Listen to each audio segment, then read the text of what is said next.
الحمدللہ والصلاة والسلام علی سیدنا رسول اللہ وعلی آلہ واصحابہ ومن والہ۔ بسم اللہ الرحمن الرحیم۔ کیفیت الجمع۔ نحن ندرس عن المحکم و مختلف الحدیث۔ نحن درسنا تعریف المحکم و تعریف مختلف الحدیث۔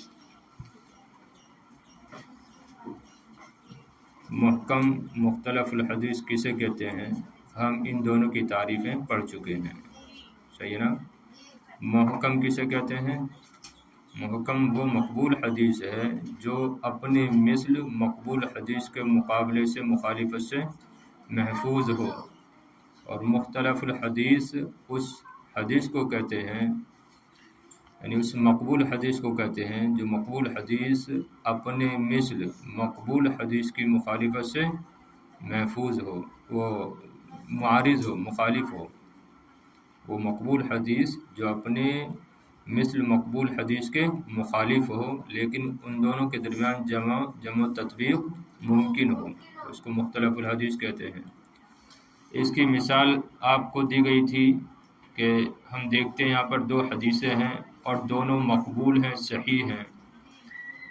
ایک کو امام مسلم نے تخریج کیا ہے، ایک کو امام بخاری نے اپنی صحیح بخاری میں نقل کیا ہے۔ امام مسلم کیا فرماتے ہیں کہ نبی کریم علیہ السلام نے فرمایا لا عدوى ولا طیرہ، کہ بیماری متعدی نہیں ہوتی ہے، اڑکن نہیں لگتی ہے، اور بدفعلی کوئی چیز نہیں ہے۔ بدفعلی نہیں جی، بدفعلی، بدفعلی اور بدفعلی میں بہت فرق ہے۔ بدشگونی اس کو کہہ سکتے ہیں، بدفعلی یعنی بدشگونی۔ تو نبی کریم علیہ السلام نے ایک حدیث میں فرمایا لا عدوى ولا طیرہ، اور دوسری حدیث میں ہے فر من المجذوم فرارک من الاسد، کہ تم کوڑ کی بیماری والے سے ایسے بھاگو جیسا کہ شیر سے بھاگتے ہو۔ تو اب دونوں حدیثوں میں تعارض ہو گیا، ٹکراؤ ہو گیا، تو اب جمع و تطبیق کی کیفیت کیا ہوگی؟ دیکھیے، وَكَيْفِيَةُ الْجَمْعِ بَيْنَ هَذَيْنِ الْحَدِيثَيْنِ أَن يُقَالَ، اور دونوں حدیثوں کے درمیان، ان دونوں حدیثوں کے درمیان جمع و تطبیق کی کیفیت میں یہ کہا جائے، ان دونوں حدیثوں کے درمیان جمع و تطبیق کی کیفیت یہ ہے کہ کہا جائے ان العدوى منفیۃ غیر ثابتہ، کہ عدوہ منفی ہے، ثابت نہیں ہے۔ عدوہ یعنی بیماری کا اڑ کر لگنا، یہ منفی ہے، اس کی نفی کی گئی ہے اور یہ ثابت نہیں ہے۔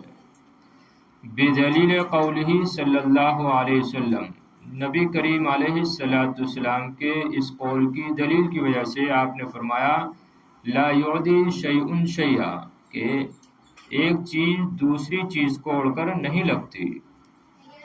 لا یعدی شیء شیئا، ایک چیز دوسری چیز کو اڑ کر نہیں لگتی، صحیح ہے نا؟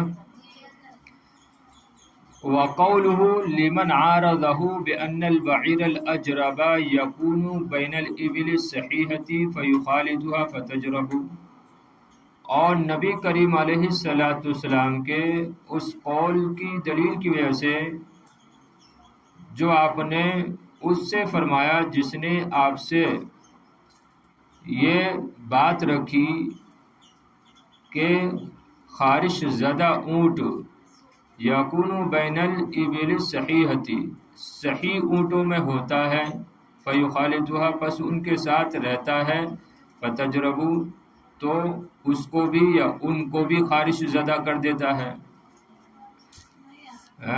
اور نبی کریم علیہ السلام کا ارشاد اس سے جس سے آپ نے یہ بات جس نے آپ سے یہ بات رکھی کہ خارش زدہ اونٹ صحیح اونٹوں میں ہوتا ہے، ان کے ساتھ رہتا ہے، پس ان کو بھی خارش زدہ کر دیتا ہے۔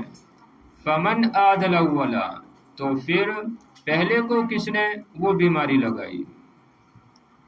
یعنی یہاں سے دوسری دلیل دے رہے ہیں کہ ایک آدمی آیا نبی کریم علیہ السلام کی بارگاہ میں اور اس نے آ کر یہ بات رکھی۔ آردہ یہاں پر لڑائی کے معنی میں نہیں ہے، پیش کرنے کے معنی میں، کہ جس نے آپ سے یہ بات آ کر رکھی، یہ بات پیش کی. کیا کہ ہم دیکھتے ہیں کہ جو بیمار اونٹ ہوتا ہے وہ بیمار اونٹ ہوتا ہے، صحیح اونٹوں کے درمیان رہتا ہے، تو ان صحیح اونٹوں کو بھی کیا ہو جاتی ہے؟ بیماری ہو جاتی ہے. ہم ایسا دیکھتے ہیں. اس آنے والے نے کہا. تو اس پر پھر نبی کریم علیہ السلام نے فرمایا اچھا یہ بتاؤ کہ وہ جو پہلا اونٹ تھا جو صحیح و سالم تھا اور بیماروں کے ساتھ نہیں رہتا تھا، اس کو کس نے بیماری لگائی؟ بات سمجھ رہے ہو؟ اس کو کس نے بیماری لگائی؟ مطلب یہ ہے کہ اس کو بھی ابتداً اولاً بیماری ہوئی، تو جس طریقے سے اس کو اولاً ابتداً بیماری ہوئی ویسے ہی دوسروں کو بھی ہوئی. ایسی بات نہیں ہے کہ یہ دوسرے اس خارش زدہ اونٹ کے ساتھ رہنے کی وجہ سے بیمار ہو گئے، ایسا نہیں ہے. بات سمجھ رہے ہو؟ ہاں. تو بہتر یہ ہے کہ ان دونوں حدیثوں کے درمیان جمع و تطبیق میں یہ کہا جائے کہ عدوہ منفی ہے، ثابت نہیں ہے. نبی کریم علیہ السلام کے اس قول کی دلیل کی وجہ سے آپ نے فرمایا کہ کوئی چیز دوسری چیز کو اوڑھ کر نہیں لگتی ہے، اور نبی کریم علیہ السلام کے اس قول کی وجہ سے کہ جو آپ نے اس شخص سے فرمایا جس نے آپ کے سامنے یہ بات رکھی کہ اجرب یعنی خارش تھی، خارش زدہ اونٹ صحیح اونٹوں میں رہتا ہے، بس ان کو بھی ان کے ساتھ رہتا ہے تو ان کو بھی خارش زدہ کر دیتا ہے. فمن عادل اولا، تو پھر اس پہلے کو کس نے بیماری لگائی؟ ٹھیک ہے نا؟ مطلب کیا ہوا؟ یعنی ان اللہ تعالی ابتدع ذلك المرض فی الثانی کما ابتدعہ فی الاول. یعنی نبی کریم علیہ السلام کے ارشاد کا مطلب یہ ہے کہ اللہ رب العزت نے اس بیماری کو ابتداً پیدا کیا دوسرے میں جیسا کہ اس کو پیدا کیا پہلے میں. سمجھ رہے ہیں بات؟ یعنی یقیناً اللہ رب العزت نے اس بیماری کو دوسرے میں پیدا کیا جیسا کہ پہلے میں اس کو پیدا کیا. اچھا اب یہ بات ہو گئی تو پھر بھاگنے کا حکم کیوں دیا جا رہا ہے؟ بات تو بھی باقی ہے نا. یعنی اس سے یہ ثابت ہو گیا نبی کریم علیہ السلام کے ان دو قولوں سے لا یؤذی شیء شیئا اور فمن عادل اولا، اور جو پہلی والی حدیث تھی کہ لا عدوى ولا طیرا، ان تینوں حدیثوں سے کیا معلوم ہوا کہ بیماری اڑ کر نہیں لگتی ہے. تو پھر اس کا کیا مطلب ہوا کہ فرا من المجذوم فرارا کم الاسد. اب دیکھیے اس کا جواب دے رہے ہیں بھاگنے کا حکم کیوں دیا. امل امر بالفرار من المجذوم فمن باب سد الذرائع، رہا مجذوم سے بھاگنے کا حکم تو یہ سد ذرائع کے باب سے ہے. رہا مجذوم سے بھاگنے کا حکم تو یہ کس سے ہے؟ سد ذرائع کے باب سے ہے. سد ذرائع سمجھتے ہو؟ سد ذرائع دیکھیے اس کو تھوڑی سی تمہیداً آپ یہ سن لیں کہ اسلام نے برائیوں سے ہی نہیں روکا ہے، بلکہ برائیوں تک جو چیزیں لے کر جاتی ہیں ان چیزوں سے بھی منع کیا، ان چیزوں کو بھی روکا ہے. تو رہا مجذوم سے بھاگنے کا حکم تو یہ سد ذرائع کے باب سے ہے. سد ذرائع کے باب سے یعنی دیکھیں اسلام نے برائیوں سے ہی نہیں روکا ہے بلکہ برائیوں تک جو چیزیں لے کر جاتی ہیں ان سے بھی روکا ہے. سمجھ رہے ہیں؟ مثلا زنا کرنا حرام ہے تو صرف زنا ہی سے نہیں روکا ہے بلکہ زنا تک جو چیزیں، جو باتیں، جو افعال و اعمال لے کر جاتے ہیں ان سے بھی منع کیا ہے. مثلا اولاً کیا ہے؟ بے پردگی ہے، زینت کے ساتھ باہر نکلنا بے پردہ ہو کر، اور اسی طریقے سے مردوں کا ادھر ادھر دیکھنا غیر محرم کو دیکھنا اس سے بھی کیا ہے منع کیا ہے. کیوں؟ اس لیے کہ یہ افعال ایسے ہیں کہ زنا تک لے کر جاتے ہیں. تو یہ کہیں گے سد ذرائع کہ یہ غیر محرم کو دیکھنا سد ذرائع کے باب سے ہے. اسی طرح بے پردہ ہو کر نکلنا سد ذرائع کے باب سے ہے. سمجھ رہے ہیں؟ ابھی جو پردہ لگا ہے یہ بھی سد ذرائع کے باب سے ہے. بات سمجھ رہے ہیں؟ تو اب سمجھے سد ذرائع کے باب.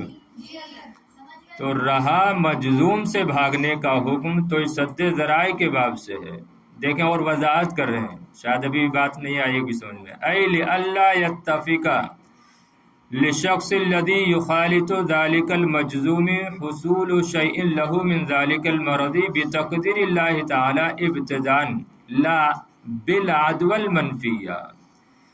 یعنی ہو سکتا ہے کہ اتفاقاً اس شخص کو جو اس مجزوم شخص کے ساتھ رہتا ہے اس بیماری سے اس کو کچھ اتفاقاً لگ جائے. کیسے لگ جائے؟ بتقدیر اللہ تعالی ابتداءً ہی اللہ رب العزت کی تقدیر سے، نہ کہ منفی عدوہ کی وجہ سے. فَيَظُنُّ أَنَّ ذَلِكَ كَانَ بِسَبَبِ مُخَالَطَتِهِ لَهُ، تو وہ گمان کر بیٹھے گا کہ وہ اس بیمار کے ساتھ رہنے کی وجہ سے اس کو بیماری ہوئی ہے. تو اب کیا کر بیٹھے گا وہ؟ فَيَعْتَقِدُ صِحَّةَ الْعَدْوَىٰ، تو اب وہ عدوہ کی صحت کا اعتقاد کر بیٹھے گا. فَيَقَعُ فِي الْإِثْمِ، تو اس صورت میں وہ گناہ میں واقع ہو جائے گا. اس صورت میں گناہ میں واقع ہو جائے گا. اب سمجھی بات؟ ایسا ہو سکتا ہے نا؟ ارے ایسا ہو سکتا ہے کہ صحیح سالم آدمی بیماروں کے ساتھ بیٹھے اور اس کو بیماری ہو جائے. اب بیماری اس وجہ سے نہ ہو کہ ان کے ساتھ وہ بیٹھی، بلکہ اللہ رب العزت کی تقدیر سے اس کو بیماری لگی. تو لیکن کیا کر بیٹھے گی وہ؟ ہاں، کہ میں ان کے ساتھ بیٹھنے کی وجہ سے بیمار ہوئی ہوں. جیسے کہ بہت سارے لوگوں کا اور عوام کا یہ خیال رہتا ہے کہ میں فلاں بیمار سے ملا تو مجھے بھی بیماری لگ گئی. تو یہ کیا ہے؟ غلط ہے. تو اسی وجہ سے منع کیا گیا کہ کہیں وہ یہ گمان نہ کر بیٹھے کہ میں اس کے ساتھ رہنے کی وجہ سے، بیٹھنے کی وجہ سے بیمار ہوا ہوں یا ہوئی ہوں. صحیح ہے نا؟ دیکھیے، اَيْ لِأَلَّا يَتَّفِقَ لِلشَّخْصِ الَّذِي يُخَالِطُ ذَلِكَ الْمَجْزُومَ حصول شيء، حصول شيء فاعل بنے گا. یعنی تاکہ ایسا نہ ہو کہ اتفاقاً اس شخص کو جو اس مجزوم کے ساتھ رہتا ہے اس بیماری میں سے اس کو کوئی چیز حاصل ہو جائے، یعنی لگ جائے ابتداءً اللہ رب العزت کی تقدیر سے، نہ کہ منفی عدوہ کی وجہ سے. تو وہ گمان کر بیٹھے کہ وہ اس کے ساتھ رہنے کی وجہ سے بیمار ہوا ہے. فَيَظُنُّ أَنَّ ذَلِكَ بِسَبَبِ مُخَالَطَتِهِ لَهُ، تو یہ گمان کر بیٹھے کہ وہ اس کے ساتھ ملنے کی وجہ سے، رہنے کی وجہ سے وہ بیمار ہوا ہے. فَيَعْتَقِدُ صِحَّةَ الْعَدْوَىٰ، تو اس صورت میں عدوہ کی صحت کا اعتقاد کر بیٹھے گا. فَيَقَعُ فِي الْإِثْمِ، تو وہ گناہ میں واقع ہو جائے گا، گناہ میں پڑ جائے گا. صحیح ہے نا؟ ہاں. فَأُمِرَ بِتَجَنُّبِ الْمَجْزُومِ، لہذا اسی وجہ سے مجزوم سے دور رہنے کا حکم دیا گیا. دفعاً للوقوع فی هذا الاعتقاد الذي يسبب الوقوع فی الاسم، تو مجزوم سے دور رہنے کا حکم دیا گیا اس اعتقاد میں پڑھنے سے دور رہنے کی وجہ سے جو کہ گناہ میں پڑنے کا سبب ہوتا ہے. الذي يسبب الوقوع فی الاسم، جو کہ گناہ میں پڑنے کا سبب بن جاتا ہے. سمجھ رہے بات؟ ہاں. تو یہ وجہ ہے مجزوم سے دور رہ کے یہ جو فرمایا گیا فرّ من المجزومی فرارک من الاسد، کہ شیر سے ایسے بھاگو، تو مجزوم سے ایسے بھاگو جیسے شیر سے بھاگتے ہو. مطلب یہ ہے کہ کہیں ایسا نہ ہو کہ بیماری اللہ رب العزت کی تقدیر سے اس کو ہو، لیکن وہ یہ اعتقاد کر بیٹھے کہ میں اس کے ساتھ رہنے کی وجہ سے بیمار ہوا ہوں. تو اب یہ کیا ہے؟ یہ گناہ ہے. تو اس وجہ سے حکم دیا گیا کہ اس کے ساتھ اس کے ساتھ بیٹھے ہی نہ پہلے سے ہی. یہ حدیث اور میں بہت ساری حدیث میں یہ بات موجود ہے، اور آپ نے شاید سنا بھی ہوگا کہ جب حضرت عمر رضی اللہ تعالیٰ عنہ کے دور میں طاعون پھیلا ایک علاقے میں، تو حضرت عمر نے کیا کہا کہ نہ ہم اس زمین میں جائیں گے اور نہ ہی وہاں سے ہمارے یہاں کوئی آئے. صحیح ہے نا؟ تو اس کی یہ وجہ نہیں تھی، یا اس کی یہ وجہ نہیں ہوتی ہے کہ بیماری اڑ کر لگتی ہے، بلکہ اسی گمان فاسد اعتقاد سے بچنے کے لیے ایسا حکم دیا گیا. صحیح ہے نا؟ ہاں. دیکھیں ہمارا عقیدہ ہے، تمام فقہا، تمام علماء، مسلمانوں کا یہ ماننا ہے کہ بیماری اڑ کر نہیں لگتی ہے. اب یہ سائنس کے خلاف نہیں ہے. سائنس کیا کہتی ہے؟ بیماری اڑ کر لگتی ہے. نہیں، دیکھیں وہ اس کو ہم لوگ جو ہے سمجھنے میں غلطی کر جاتے ہیں. ہمارا ماننا یہ ہے کہ بیماری بالکل اڑ کر نہیں لگتی ہے، اور یہ سائنس کے خلاف نہیں ہے. بیماری اصلاً اڑ کر نہیں لگتی ہے، لیکن جو ذرات ہوتے ہیں، جو جراثیم ہوتے ہیں، باریک باریک جراثیم جو آنکھوں سے نظر نہیں آتے ہیں، وہ اڑ کر لگ جاتے ہیں. یہ ہمارا بھی ماننا ہے. وہ جو جراثیم ہوتے ہیں باریک باریک، جو خوردبین سے دوربین سے دیکھنے کو ملتے ہیں، وہ اڑ کر لگ جاتے ہیں. تو اس میں یہ تو ہم بھی مانتے ہیں کہ اس طریقے سے جراثیم اڑ کر جو ہے لگ جاتے ہیں، لیکن بنفسی ہی بیماری کوئی ایسی شے نہیں ہے کہ وہ اڑ کر لگ جائے. بات سمجھ رہے ہیں؟ جیسے کرونا میں ہو رہا تھا، کیا ہوتا تھا؟ کیوں منع کیا جا رہا تھا؟ کہ کہیں جراثیم اڑ کر ایک دوسرے کو نہ لگ جائیں. اس وجہ سے جو ہے وہ ماسک وغیرہ کا اور الگ رہنے کا، جدا جدا رہنے کا حکم دیا جا رہا تھا. تو اس میں یہ ہمارے مخالف نہیں ہے. ہو سکتا ہے کہ جراثیم اڑ کر لگ جائیں. صحیح نا؟ ورنہ تو بیماری جیسے ایک کو بخار ہے، دوسرے کو بخار اڑ کر لگ جائے، تو ایسا نہیں ہے. کیونکہ تو بیماری مانوی چیز ہے، کوئی حسی چیز نہیں ہے، مانوی چیز ہے. ایسا نہیں کہ اس کے پیر ہوں، ہاتھ ہوں اس کے، یا روح ہو، ایک سے دوسرے کو اڑ کر لگ جائے، ایسا نہیں ہے. آج جو جراثیم ہوتے ہیں باریک باریک، وہ جو ہے لگ سکتے ہیں. بات سمجھ رہے ہو؟ آگے دیکھیے، ماذا یجب علی من وجد حدیثین متعارضین مقبولین، اس شخص پر کیا واجب ہے جو دو مقبول متعارض حدیثوں کو پائے. سمجھ رہے ہیں؟ اس شخص پر کیا واجب ہے جو دو مقبول متعارض حدیثوں کو پائے. دیکھیے اب وہ چند صورتیں اس میں اختیار کرے گا. علیہ ان یتبع المراحل الآتیہ، اس پر لازم ہے، اس پر واجب ہے، ضروری ہے کہ وہ آنے والے مراحل کی اتباع کرے، پیروی کرے. کیا پہلا مرحلہ کیا ہے؟ اذا امکن الجمع بینہما تعین الجمع ووجب العمل بہما. دو حدیثیں متعارض مقبول ملی تو پہلا عمل کیا جائے گا کہ ان دونوں کے درمیان جمع و تطبیق کی صورت اختیار کی جائے گی، جبکہ جمع و تطبیق کیا ہو؟ ممکن ہو. نہیں، اذا امکن الجمع بینہما تعین الجمع، یعنی جب ان دونوں متعارض حدیثوں کے درمیان جمع و تطبیق ممکن ہو تو جمع و تطبیق متعین ہو جائے گی. ووجب العمل بہما، اور ان دونوں پر عمل کرنا واجب ہوگا. ٹھیک ہے؟ ان دونوں پر عمل کرنا واجب ہوگا. پہلی صورت ہو گئی، یعنی دو حدیثیں ہیں جو بظاہر لگ رہا ہے کہ دونوں متعارض ہیں، لیکن جب ان میں غور و فکر کیا گیا تو دونوں میں ایسی بات پائی گئی کہ دونوں پر عمل کیا جا سکتا ہے، لہذا دونوں پر عمل کیا جائے گا. دوسری صورت کیا ہے؟ اذا لم یمکن الجمع بوجہ من الوجوہ، کہ جب کسی بھی وجہ سے، کسی بھی طریقے سے جمع ممکن نہ ہو تو کیا کریں گے؟ فإن علم احدہما ناسخا قدمناہ وعملنا به وترکنا المنسوخا. پس اگر ان دونوں میں سے کسی ایک کے بارے میں معلوم ہو جائے ناسخ ہونے کا، قدمناہ تو ہم اس کو مقدم کر دیں گے، وعملنا بھی اور اس پر عمل کریں گے، وترکنا المنسوخہ اور منسوخ کو چھوڑ دیں گے. صحیح ہے. ہاں یعنی اگر ایسی حدیثیں ملیں کہ دونوں کے درمیان جمع و تطبیق ممکن نہیں ہے، مثلا ایک نفی کہہ رہی ہے، نفی ایک سے جو ہے نفی ثابت ہو رہی ہے، دوسرے سے اثبات ثابت ہو رہا ہے، اور جمع کرنے کی کوئی بھی صورت نہیں ہے، تو آپ کیا کریں گے کہ دیکھیں گے کون پہلی ہے کون سی بات کی ہے. تو جو پہلی ہوگی وہ منسوخ ہوگی اور جو بات کی ہوگی وہ ناسخ ہوگی. وہ کہہ رہے ہیں فَإِنْ عُلِمَ أَحَدُهُمَا نَاسِخًا، پس اگر معلوم ہو جائے ان میں سے کسی ایک کے بارے میں کہ وہ ناسخ ہے، قدمناہ تو ہم اس کو مقدم کریں گے، وعملنا بھی اور اس پر ہم عمل کریں گے، اور منسوخ کو چھوڑ دیں گے.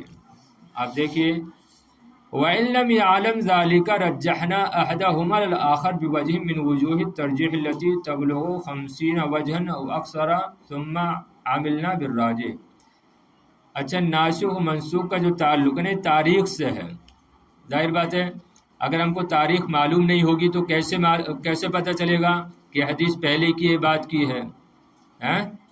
جب یہ معلوم ہو جائے گا کہ بعد کی ہے اور وہ پہلے کی ہے تو جو بعد کی ہوگی اس کو ناسخ مانیں گے، جو پہلے کی ہوگی اس کو منسوخ.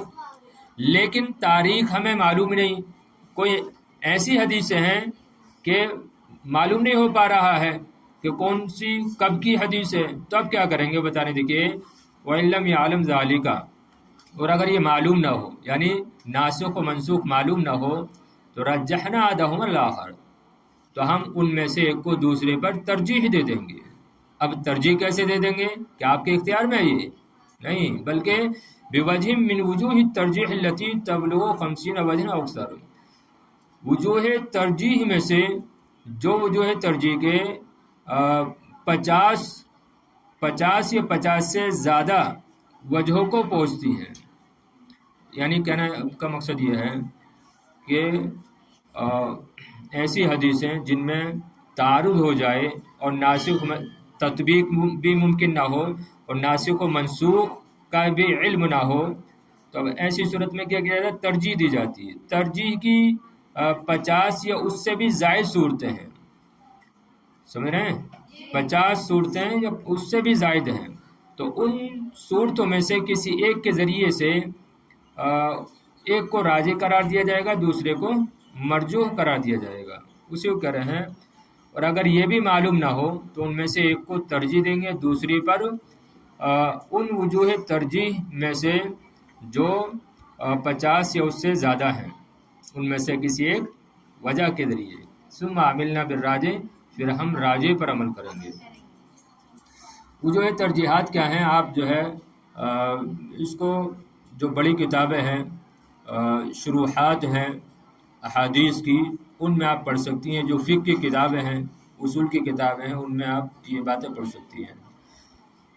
بہرحال چوتھی صورت کیا ہے؟ وَإِن لَّمْ يَتَرَجَّحْ أَحَدُهُمَا عَلَى الْآخَرِ يَتَرَجَّحْ أَحَدُهُمَا عَلَى الْآخَرِ وَهُوَ نَادِرٌ تَوَقَّفْنَا عَنِ الْعَمَلِ بِهِمَا، اور اگر ان میں سے ایک دوسرے پر راجح نہ ہو یعنی وجوہ ترجیحات بھی کام نہ آئیں تو پھر کیا ہوگا؟ وَهُوَ نَادِرٌ، یہ نادر ہیں. تَوَقَّفْنَا عَنِ الْعَمَلِ بِهِمَا، تو ہم ان دونوں پر عمل کرنے سے توقف کریں گے. حتیٰ یظہر لنا مرجح، یہاں تک کہ ہمارے لیے کوئی مرجح ظاہر ہو جائے، مرجح معلوم ہو جائے. صحیح ہے نا؟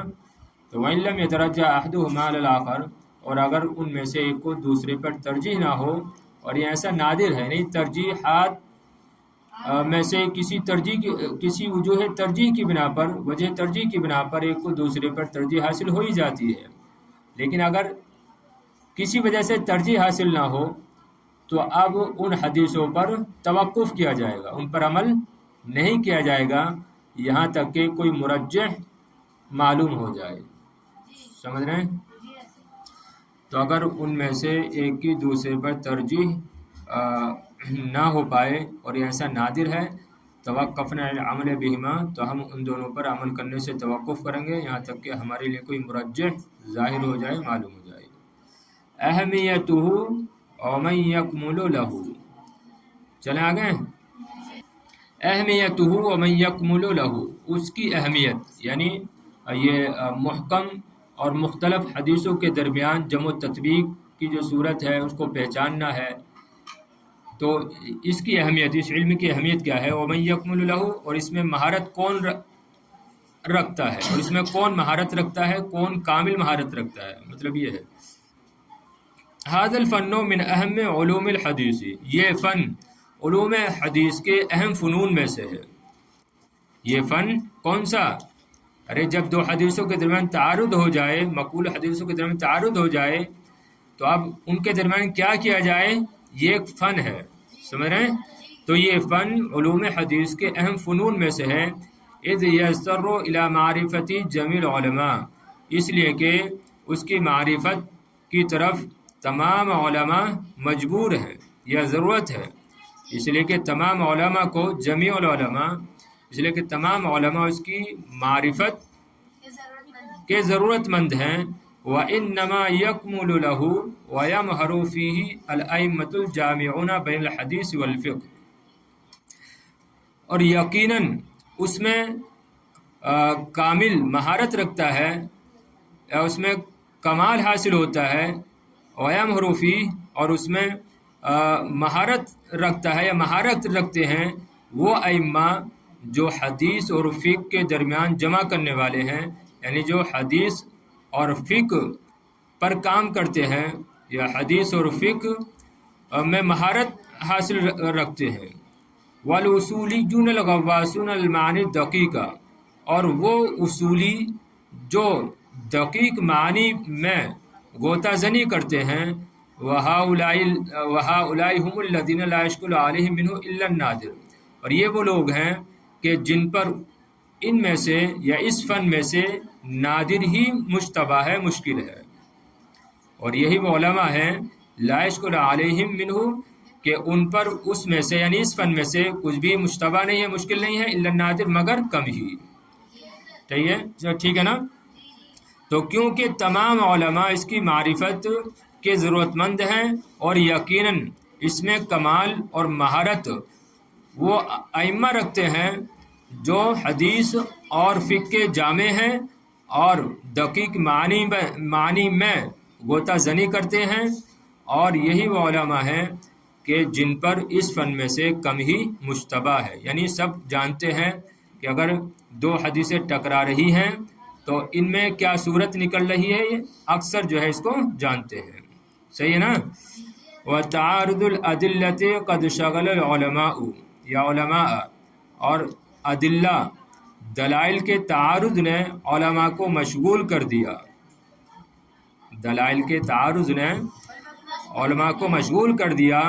وَفِيهِ ظَهَرَتْ مَوْهِبَتُهُمْ، اور اس میں ان کی صلاحیت ظاہر ہوئی، وَدِقَّةُ فَهْمِهِمْ، اور ان کی سمجھ کی باریکی ظاہر ہوئی، وَحُسْنِ اختیارِهِمْ، اور ان کا حسن انتخاب ظاہر ہوا، یعنی جب اس طریقے کی حدیثیں متعارض ہوئی آپس میں تو اس سے معلوم ہوا، اور علماء نے اس پر پھر کام کیا، تو اس سے ان علماء کی مہارت معلوم ہو گئی کہ کون کتنے پانی میں ہے، سمجھ رہے نا؟ تو جو جتنا ماہر تھا اس نے جو ہے اتنا ہی اس میں کام کیا۔ تو دلائل کے تعارض، ٹکراؤ نے علماء کو مشغول کر دیا، چنانچہ اس میں ان کی صلاحیت اور ان کی دقت فہم اور ان کا حسن اختیار ظاہر ہوا، لیکن سب کا نہیں۔ کما ذلت فیہ اقدام من خاض غمارہ من بعد المتطفلین علی مواعظ العلماء، جیسا کہ اس میں ان بہت سارے لوگوں کا قدم پھسل گیا، کما ذلت فیہ اقدام من خاض غمارہ، غمار کہتے ہیں گہرائی، جیسے کہ اس فن میں ان بہت سارے لوگوں کا قدم پھسل گیا اس کی گہرائی میں، غوطہ زنی سے، جن لوگوں نے اس میں غوطہ زنی کی، من بعد المتطفلین، متطفلین یعنی طفل سے، نابلد لوگوں میں سے، علی مواعظ العلماء، علماء کی مواعظ، مائدہ کی جمع، تو مجلس لگا لیں گے، علماء کی مجلس پر یا علماء کی مجلس میں بعض نابلد لوگوں سے، یا اس کا یہاں سے ترجمہ ہے جیسا کہ علماء کی مجلس میں بیٹھنے والے بعض نابلد لوگوں سے جنہوں نے اس فن میں غوطہ زنی کی کوشش کی، ان کا قدم کیا ہے؟ زلت فی الاقدام، ان کا قدم پھسل گیا، ان کے قدم پھسل گئے۔ تو جیسا کہ ان بعض لوگوں کے جنہوں نے علماء کی مجلس میں بیٹھنے کی کوشش بیٹھے اور اس کی گہرائی میں غوطہ زنی کی کوشش کی، ان کے قدم پھسل گئے۔ یعنی یہ دو گروہ ہو گئے، سمجھ لو، بات سمجھ رہے ہیں؟ کتنے گروہ ہیں؟ دو۔ کچھ وہ علماء ہوئے کہ جنہوں نے اس فن میں محنت کی اور غور و فکر کیا، تو وہ فوقیت لے گئے، اور کچھ وہ لوگ جو نابلد تھے، جو نااہل تھے، جن کے پاس کچھ مہارت نہ تھی، انہوں نے بھی اس فن میں جو ہے غوطہ زنی کی کوشش کی، دو متعارض حدیثوں کے درمیان تطبیق دینے کی یا ناسخ و منسوخ کا پر حکم لگانے کی، لیکن وہ کم علمی کی وجہ سے کیا ہے؟ پھسل گئے۔ بات سمجھ رہے ہو؟ تو علماء کے وہ دلائل کے تعارض و ٹکراؤ نے علماء کو مشغول کر دیا، اور چنانچہ اس میں ان کی صلاحیتیں ظاہر ہوئیں، ان کی فہم کی باریکی ظاہر ہوئی، اور ان کا حسن اختیار معلوم ہوا، جیسا کہ اس میں بعض ان نابلد لوگوں کے یا علماء کے جو علماء کی محفلوں میں بیٹھتے تھے، اس کی غوطہ زنی میں کوشش کرنے کی وجہ سے ان کے قدم کیا ہے؟ پھسل گئے۔ چلیے بس، اشہر المصنفات فی، اس فن میں مشہور مصنفات اختلاف الحدیث ہے۔ یہ کس کی ہے؟ امام شافعی، وہو اول من تکلم وصنف فی، یہ یعنی امام شافعی سب سے پہلے وہ عالم ہیں جنہوں نے اس میں کلام کیا اور تصنیف فرمائی۔ دوسری کتاب ہے تعویل و مختلف الحدیث لابن قتیبہ عبداللہ بن مسلم، تو انہوں نے لکھی۔ تیسری کتاب ہے مشکل الاثار للطحاوی، یعنی امام طحاوی کی، نام پورا ابو جعفر احمد بن سلامہ، مشکل الاثار۔ تو ان کتابوں میں وہ تمام حدیثیں جمع کی گئی ہیں جن کے درمیان آپس میں کیا ہے؟ تعارض ہے، ٹکراؤ ہے۔ تو ان حضرات نے کیا کیا ہے؟ وہ حدیثیں لی ہیں اور ان کے درمیان جمع و تطبیق کی صورت اختیار کی ہے، یا پھر وہ صورت نہیں ہوئی تو ناسخ و منسوخ سے کام لیا ہے، ایسا بھی نہیں ہوا تو پھر ایک کو راجح ایک کو مرجوح قرار دیا ہے۔ صحیح ہے نا؟ جیسے کہ ابھی تخصص میں نے پچھلے سال پڑھائی تھی طحاوی شریف، امام طحاوی کی شرح معانی الاثار، کیا نام ہے؟ شرح معانی الاثار۔ تمام دنیا کے دارالفتہ میں وہ کتاب چلتی ہے، حنفی مسلک میں شرح معانی الاثار۔ تو اس میں وہ تمام حدیثیں جمع کی گئی ہیں جن کے درمیان آپس میں ٹکراؤ ہوتا ہے